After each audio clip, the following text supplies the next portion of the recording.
Americans are mad. They're not very happy right now. In fact, let's even say that Americans are heated. Here we go. Americans had several complaints for Mexico.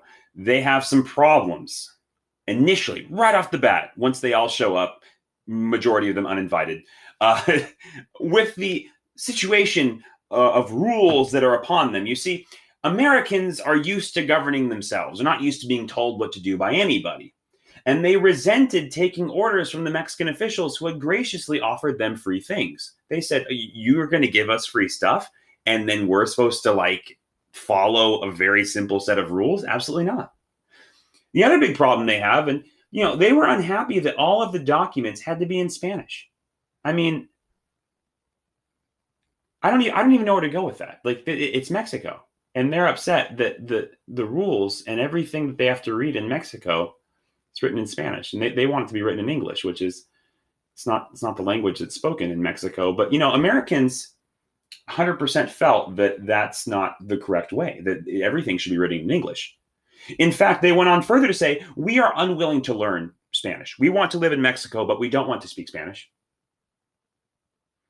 Again, it's really hard to sympathize with some of these people coming to Texas for me. It's like, what did you expect? I just don't understand. In addition, here it gets even worse. Many were slaveholders who were upset with Mexico because Mexico decided that slavery was wrong in 1829. Again, real hard for me to have sympathy with some of these Texas settlers.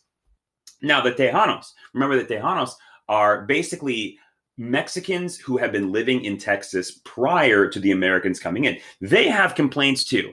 They were unhappy that the American settlers had come to Texas without Mexico's permission. Remember that 300 people legally followed Stephen Austin initially to Texas, right? 300.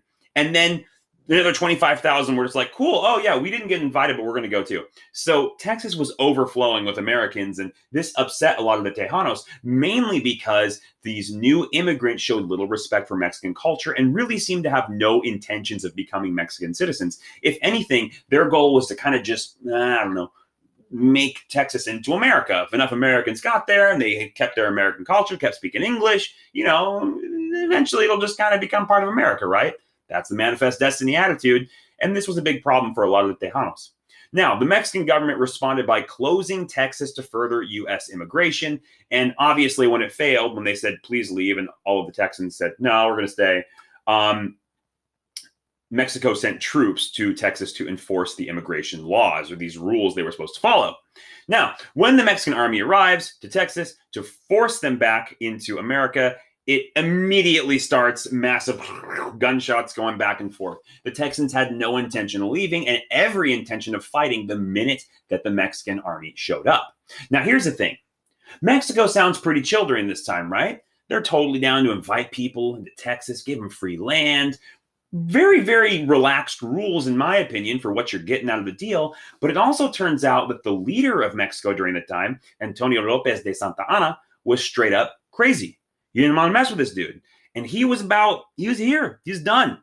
He's over it. He was letting other people handle it. And then he's like, "You know what? I got this." Santa Anna decides that he will personally march thousands of soldiers to Texas to deal with this issue himself. And let me just tell you, this man does not play games. He plays for keeps. He is very, very violent, and he's not here to negotiate anymore. Now it's basically time for the Texans to die. That's kind of his attitude. "I'm not here to make deals with you. I'm not here to ask you to leave. I'm just going to smash these fools." That's basically what's going to happen. Now I'm going to save all the stuff that happens, major drama between the Texans and Santa Anna and his soldiers. That's going to be on the next lesson. But basically, before we get too ahead of ourselves, let's answer the discussion question. Which side had a bigger right to complain? This is the most blatantly obvious answer. The Americans or the Tejanos? When you look at the Tejanos, the Mexicans who had lived in Texas, did they have a bigger claim to their problems that they have with these immigrants who are coming in but really refusing to follow the rules, and more were coming in than they were supposed to? Or on the other side, do you think that the Americans were more entitled to their complaints and their problems with what's going on in Texas? Use one of their reasons to prove their point. So I want you to defend one of the sides by literally using what they're arguing should be right for them. Interested to hear this debate? All right, everybody. Peace out.